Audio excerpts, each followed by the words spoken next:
ترک صدر نے واضح کیا ہے کہ ترکی کو جنگ میں دھکیلنے کی کوششیں ناکام ہوں گی۔ رجب طیب ایردوان نے کہا کہ خونخوار نیٹ ورک نے عزم کو تباہ کیا۔ یہ نیٹ ورک اب ایران اور لبنان میں اسکولوں اور اسپتالوں پر حملے کر رہا ہے۔ ترکی اپنی فضائی حدود کی حفاظت کے اقدامات کے ساتھ ساتھ خطے میں جاری جنگ کو مانیٹر کر رہا ہے۔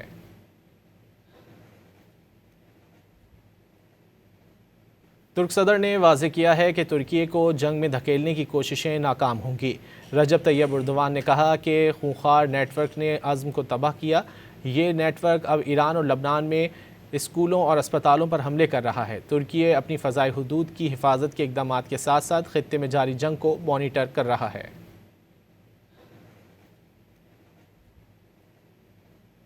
ترک صدر نے واضح کیا ہے کہ ترکی کو جنگ میں دھکیلنے کی کوششیں ناکام ہوں گی۔ رجب طیب ایردوان نے کہا کہ خونخوار نیٹ ورک نے عزم کو تباہ کیا۔ یہ نیٹ ورک اب ایران اور لبنان میں اسکولوں اور اسپتالوں پر حملے کر رہا ہے۔ ترکی اپنی فضائی حدود کی حفاظت کے اقدامات کے ساتھ ساتھ خطے میں جاری جنگ کو مانیٹر کر رہا ہے۔